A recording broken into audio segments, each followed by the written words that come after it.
Assalamu Alaikum everyone, welcome back to another video. I hope you're having a wonderful day. One of the things that I like to do is buy shares of high quality companies that predictably compound their earnings and reward their shareholders with reliable and sustainable growing dividends. The reason I like that is because when you buy a company that is basically growing their earnings and obviously as a reward paying us back some of that money, basically it creates that compounding effect. I like to hold these companies for a long time to allow the compounding process to play, and then I would like to reinvest that dividends to kind of accelerate the the compounding process.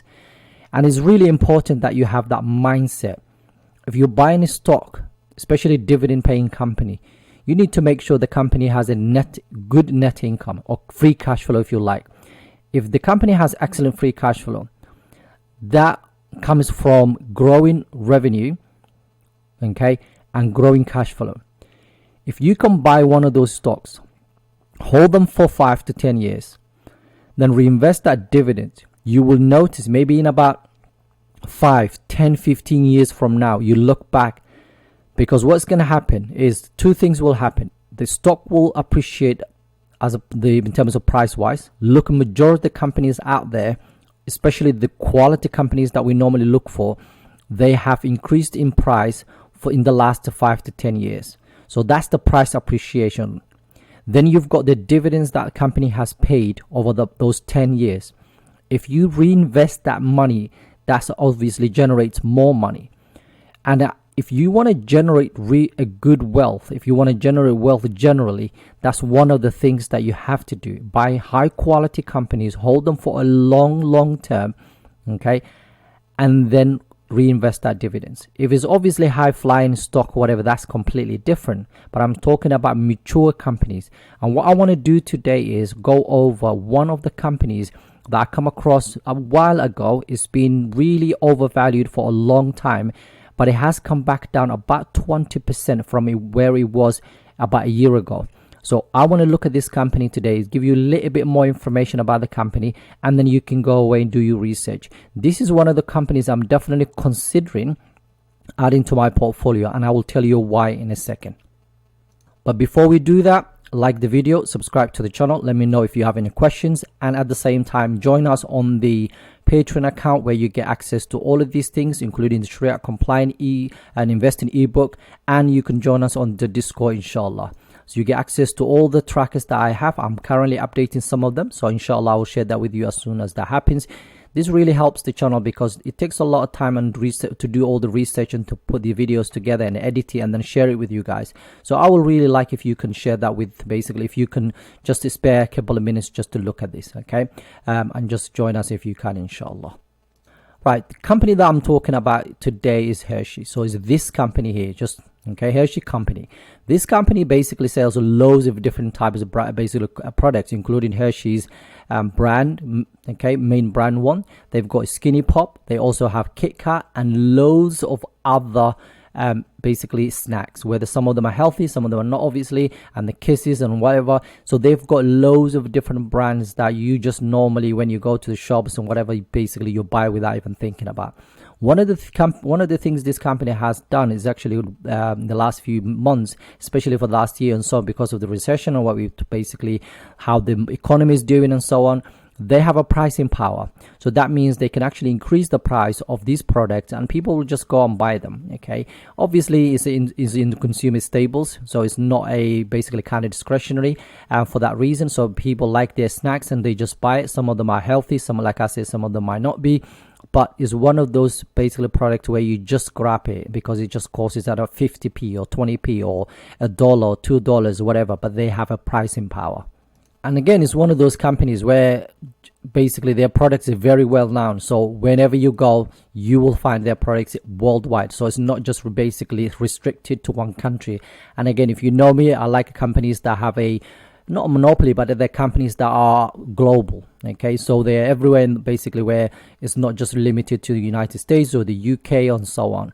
So what I'm going to do now is I'm going to look at the financials, but if you're interested, go to their website. There's a lot of information on the website that you can find about the company, the type of products they have, and so on. So I'm going to give you the financials, and then at the end I'm going to tell you exactly what I would basically do with this company moving forward.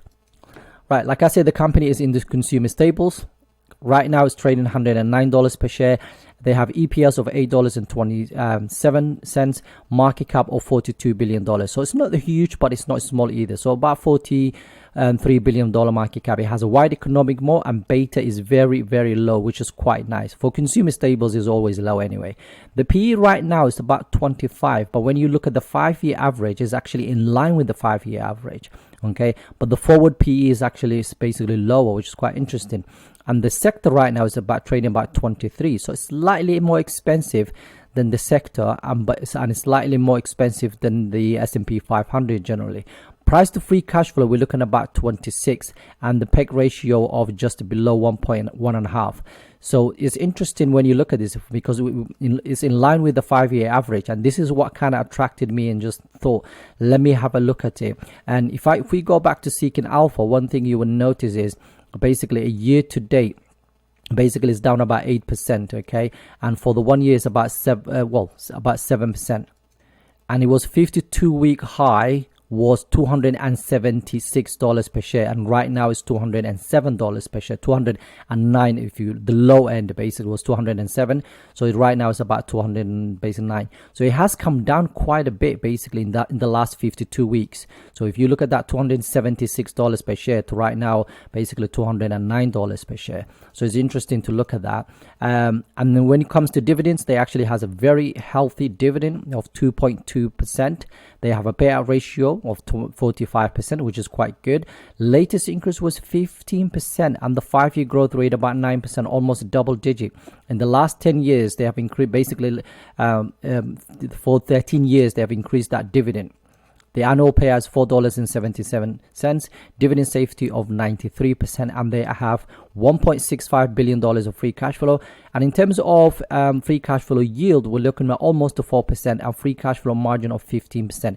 So in terms of this, is really good. So you've got nice dividend. It's actually covered by the, okay, according to this, is actually 93% safe right now, and it has excellent free cash flow yield and margin. Now, profit margins is actually quite good, almost 17%, operating margins of 20%, and then return on equity 52%. Let's call it 53%. Last 10 years has actually returned about 10% to shareholders total. This includes the dividends and so on, and basically return on invested capital, we're looking at about 22% right now. In terms of revenue, we're basically in the last 5 years, a compound annual growth rate of about 6.6%, which is slightly low, but I think maybe let's have a look at the future. So it might be the company has kind of had a flat basically revenue in the last 5 years, and maybe this is now the time where this company is going to go up in the next few years. We'll look at the revenue side of it in a second. And current ratio, we're just looking about basically just above 1, which is absolutely fine. Now, in terms of, before we come back to this, let's actually go back to Seeking Alpha, and that is that. Let's look at the financials, and we're going to look at the revenue. So from 7 billion, okay, 7.1, 7.4, 7.3, okay, 7.4. So it's been stuck on 7 billion for about basically 5 to 6 years, and now it's basically on the 8 billion, 8 and almost the 9 billion there, and then $10.4 billion, and then basically 10.8. So it's actually growing faster in the last 3 years or so than it has been. Maybe it's a lot to do with COVID, because since COVID, people are locked away and the people are buying a lot more snacks and so on. That could be it. So we might see a decline in this. We don't know, but we're kind of speculating. And in terms of growth, we're looking at about $3.2 billion to right now $4.7 billion. So the gross profit is actually increasing, which is quite nice. The other thing, final thing I want to look at in this section is the net income. Basically looking about 800 and basically 20 million to right now 1.7, or let's call it $1.9 billion, $1.8 billion, sorry. But yeah, so it's actually heading the right direction when you look at that. Going back here, as you can see, growth estimate for next year is about 50%. Okay, and then after that, this is according to Seeking Yahoo Finance, sorry. And growth estimates for the next 5 years, they're expecting about almost 9%. Right now the share price is $209 per share, and the fair valued is $196 according to Morningstar, which is about 7% premium right now. Fair valued for Simply Wall Street is about $242 per share. That's about 13% undervalued at the moment. And basically tip rank is more or less the same, $260 per share, about 24% upside moving forward. But interestingly, they have a moderate buy.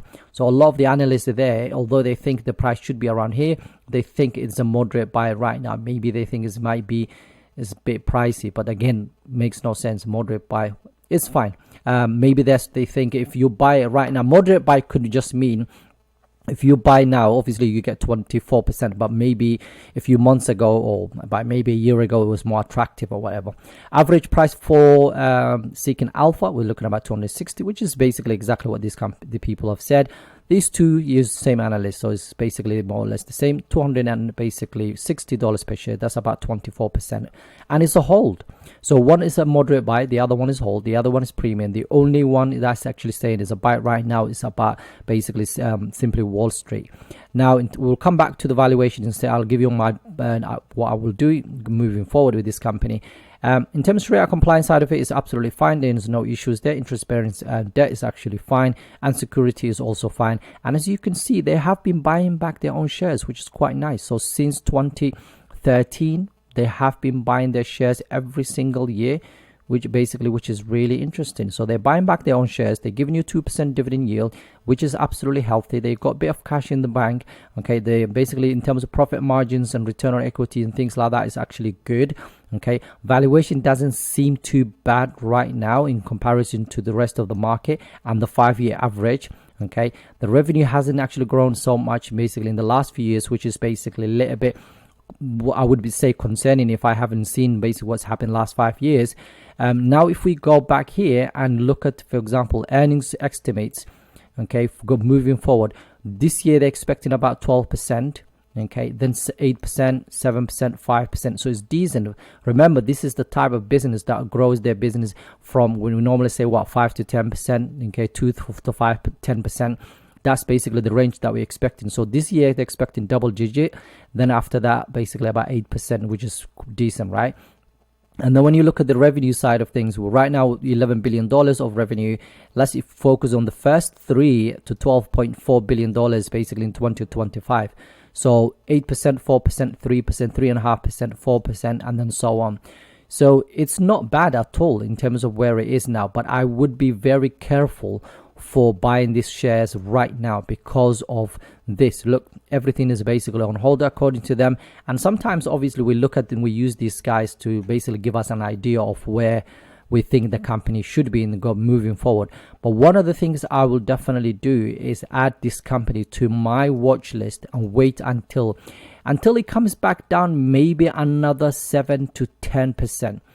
If it comes back down to 190s, okay, $190 per share, then I'm more than happy to start buying a little bit of this company, because I really like the predictability of their business and the fact that it's a well-known brand, and the fact that right now I do need some consumer staples. I do have a few, okay, but it's a more cleaning products and so on. So Procter & Gamble, obviously, again, I've got for example companies like Basil Reckitt, I've got Unilever. So a lot of them are like more cleaning side of it, so it will be nicer, because I don't have PepsiCo, I don't have Coca-Cola and so on. So it will be nicer to get to the snack side of things.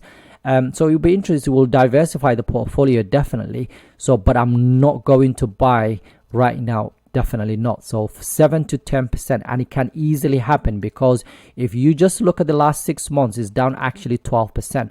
Okay, in the 1 month it's down 8%. So it's easy.